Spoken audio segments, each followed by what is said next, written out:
Bismillahirrahmanirrahim. Assalamualaikum warahmatullahi wabarakatuh.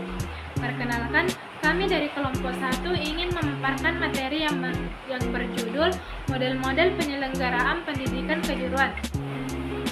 Adapun anggota kelompok kami yaitu Muhammad Rehan Abimanyu sebagai pemateri pertama, Taufik Hidayat sebagai pemateri kedua, Novianti sebagai pemateri ketiga, Dewi Anjani, saya sendiri yaitu pemateri keempat, Rimin Suyani sebagai pemateri kelima, Muhammad Faisal sebagai pemateri keenam, dan Nur Syaukina Rajab sebagai pemateri ketujuh.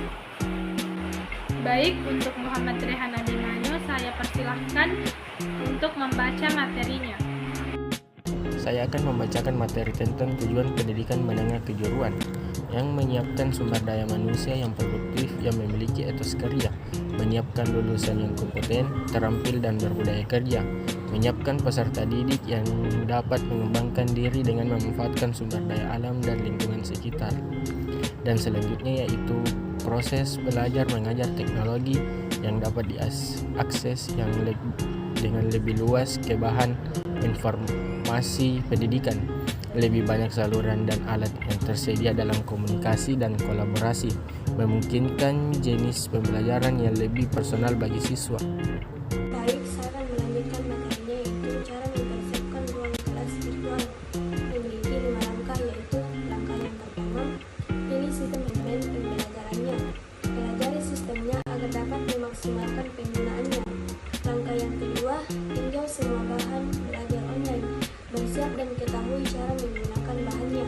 Langkah yang ketiga, berinvestasi pada aplikasi komunikasi. Gunakan alat yang diperlukan untuk mengelola waktu dengan baik. Langkah yang keempat, pilih platform streaming yang aman.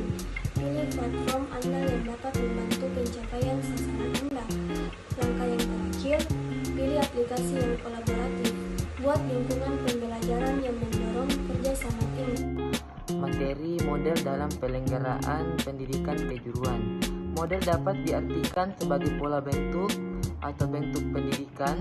Terdapat 3 model penyelenggaraan pendidikan kejuruan sebagaimana dikemukakan oleh Hadi dalam Mulyati AM 2007, yaitu model berorientasi pasar, model sekolah, dan model pendidikan sistem ganda.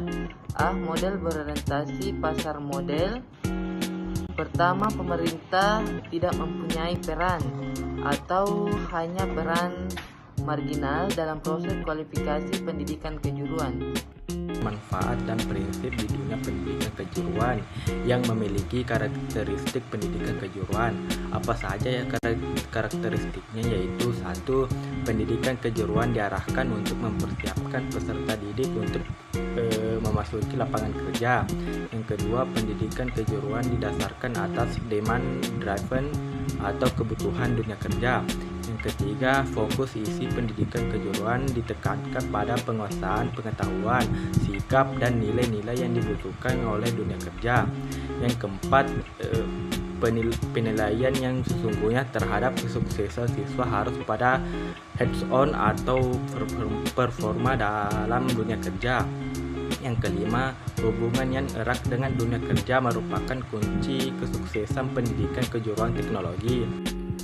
Prinsip-prinsip pendidikan kejuruan.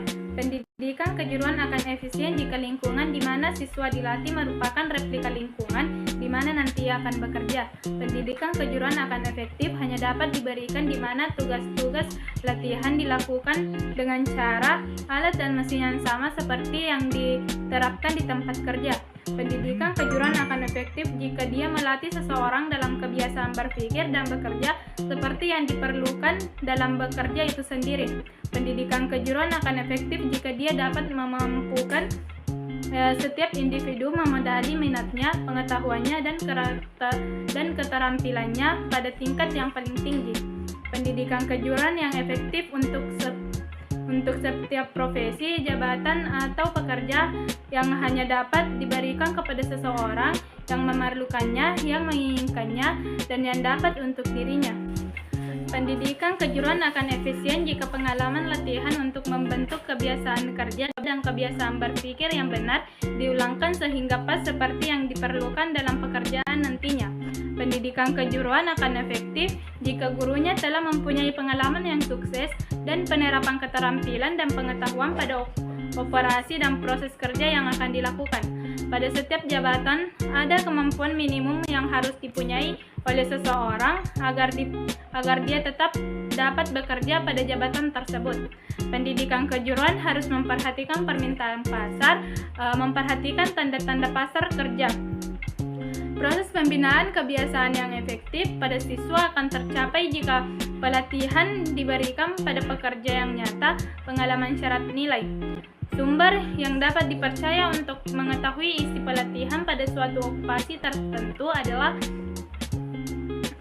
dari pengalaman para ahli pada okupasi tersebut. Setiap okupasi memiliki ciri-ciri isi yang berbeda-beda satu dengan yang lainnya. Setiap okupasi akan merupakan layanan sosial yang efisien jika sesuai kebutuhan seseorang yang memang memerlukan dan memang paling efektif jika dilakukan lewat pengajaran kejuruan. Pendidikan kejuruan akan efisien jika metode pengajarannya digunakan dan hubungan pribadi dengan peserta didik mempertimbangkan sifat-sifat peserta didik tersebut. Manfaat teknologi bagi para guru. Yang pertama yaitu memungkinkan guru untuk lebih fleksibel. Guru dapat menggunakan berbagai metode atau alat pengajaran untuk memenuhi kebutuhan pembelajaran. Kemudian yang kedua yaitu membantu guru lebih terhubung langsung dengan siswa. Guru lebih mampu berkomunikasi dengan siswa dan mendukung mereka dalam proses belajar mengajar. Contohnya seperti menggunakan aplikasi Zoom, Google Meet untuk membantu proses belajar mengajar secara online. Kemudian yang ketiga yaitu membuka akses ke lebih banyak sumber daya. Guru dapat mencari dan menemukan materi pembelajaran tambahan. Selanjutnya yaitu manfaat teknologi bagi para siswa. Yang pertama yaitu memungkinkan pengalaman belajar siswa yang lebih personal. Siswa lebih leluasa memilih metode atau alat pembelajaran yang dapat membantu mereka belajar dengan baik. Kemudian yang kedua yaitu memungkinkan atau meningkatkan komunikasi siswa. Siswa memiliki berbagai saluran yang dapat membuat mereka berkomunikasi dan berkolaborasi dengan guru dan sesama siswa lainnya. Kemudian yang ketiga yaitu membantu mereka bersiap untuk masa depan. Siswa dibekali untuk menyongsong masa depan yang syarat akan teknologi dan dapat beradaptasi dengan mudah. Baik, pembelajaran berbasis dunia kerja atau work-based learning. Pembelajaran berbasis dunia kerja merupakan bagian dari konsep belajar seumur hidup, kemampuan kerja, dan fleksibilitas SIM. Pembelajaran berbasis di dunia kerja digunakan untuk menyatukan semua jenis pembelajaran yang dihasilkan dari kebutuhan dunia kerja yang pelatihan pekerjaan, pembelajaran informal, dan pembelajaran keterampilan baru yang berguna untuk mengembangkan pendekatan baru dalam memecahkan masalah. Teknologi adalah alat ampuh yang dapat menjadikan pendidikan lebih bermakna dan menarik bagi para guru maupun siswa. Masa depan pembelajaran yaitu 1. Ruangan kelas daring seperti pembelajaran digital untuk semua orang. 2. Pasar global untuk kursus dan sertifikasi praktis. 3. Peningkatan kualitas pembelajaran campuran. 4. Naiknya pemerintahan terhadap program berbasis keterampilan. 5. Investasi yang lebih besar pada teknologi interaktif dalam mengatasi kesenjangan digital. Teknologi perlu ada di setiap kelas dan dikuasai setiap siswa dan guru karena ini adalah pena dan kertas zaman ini dan inilah lensa kita untuk merasakan banyak hal di dunia. Sekian pemaparan dari kelompok kami. Wassalamualaikum warahmatullahi wabarakatuh.